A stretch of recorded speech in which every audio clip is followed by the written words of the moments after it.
I'm Emma, and I've been living with my dad alone since my mom died when I was 10.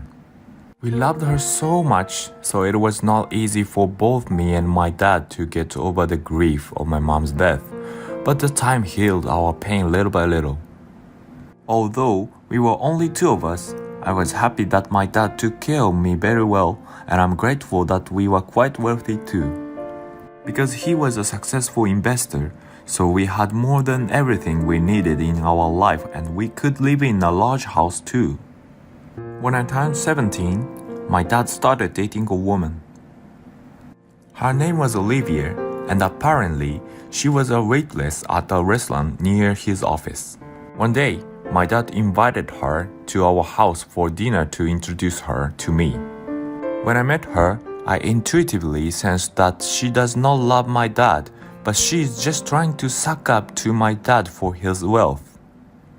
From then, my dad invited her every weekend and tried to get us along, but I never liked her. When I turned 18, I got a chance to study abroad for 1 year as a part of my university program. Only 1 week after I left my house, Olivia moved into my house in exchange. I'm sure she thought it was a golden opportunity to get even closer to him. When I came back 1 year later, Olivia was behaving as if it was her own house, and I even felt like I was an outsider. At the end of that year, my dad married Olivia.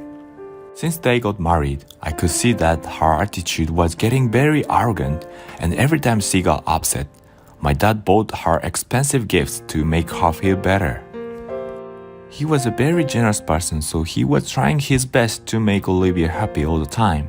But at the same time, he looked tired and became much thinner and looked older than his actual age. Long story short, he was getting sick and he died when he was only 58.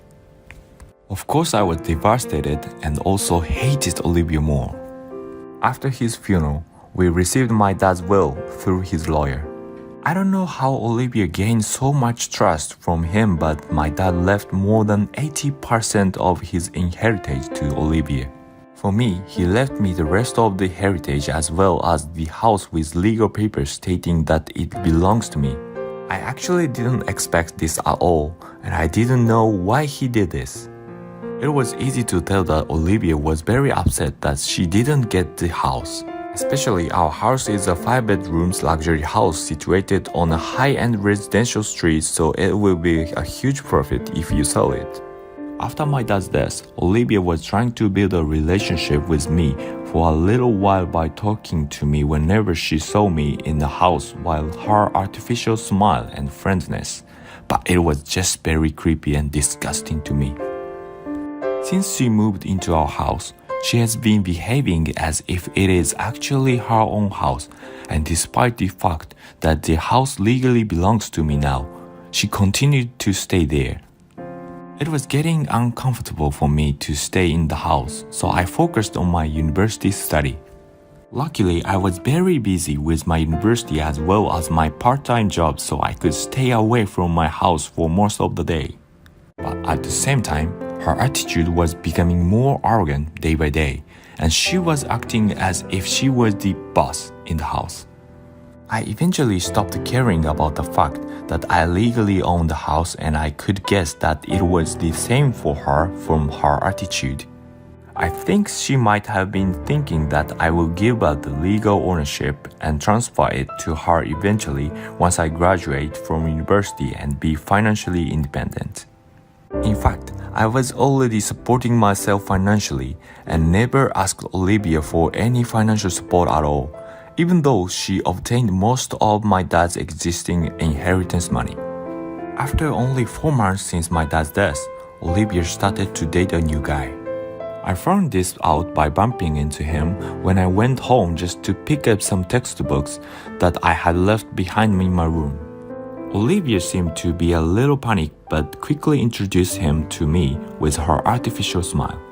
I thought it was already discussed with her fake smile, but what made me even more sick was he was only 3 years older than me. His name was Anthony, He was always wearing punk-style clothes, had spiky hairstyle and piercing on his nose, and apparently he doesn't have a job. I have no idea where Olivia met him, but it was obvious that he was with her for her money, which used to be my dad's money. One day, when I came home after my part-time job, Olivia said she wanted to talk to me. She said, "Me and Anthony are getting married. Of course I love your father, but I can't be sad forever, so I need to move on." I smiled artificially and said, "Congratulations." I also told her that I'm graduating from my university next month, and I already got a job offer from a local company, so I'm planning to move out from the house soon. The moment I told that to her, I could see that she was trying to hide the excitement, but she said, "I'm happy for you. You are always welcome to visit here," with her usual artificial smile. Then, she also told me that she and Anthony are planning to leave the country for wedding and honeymoon for a month, and she asked if I can look after the house for her during her absence. Why not? I would be happy to take care of the house. I immediately replied and thought in my mind that now is the time for me to carry out my plan. Is there any better time than now? Now, I will tell you the most exciting part of this story. In the following week, Olivia and Anthony left for their wedding and honeymoon adventure with excitement in the morning. Within the same day, I called up a few real estate agencies that I would like to list my house. Yes, my house. The advertisements were placed on their websites immediately. By the evening, I made a contract with a storage place for 3 months. Next morning, Uber that I booked the day before to take Olivia's furniture and belongings. Of course, I kept everything that was originally bought before Olivia moved in. That afternoon, I already started to receive a lot of calls and emails from people who are interested in renting my house. By the end of the week, I've decided to rent a house to a lovely couple in their 60s. They just retired and they were looking for a luxury house to spend the rest of their life, with some spare rooms when their married two daughters' families came over to stay with their 5 cute grandchildren. They looked very happy with the house as well as the location, and we made a lease contract for them to move in just 1 week prior to Olivia's return date. I felt that they will take good care of my house, so I was also happy that this lovely couple will live in my house instead of Olivia. I contacted my lawyer who I took over from my dad and shared all the information including Olivia's storage. I think I'm very generous that I paid for the storage for 3 months, which is 2 months longer than their trip. I shared my lawyer's contact to the couple too by explaining that my stepmother may claim that it is her house, but I have the legal ownership of the house, so in case Olivia gives any trouble to them, they can contact my lawyer. I changed all the locks of the house to get ready for the couple to move in, as well as to make sure that Olivia will not be able to enter the house even when she returns.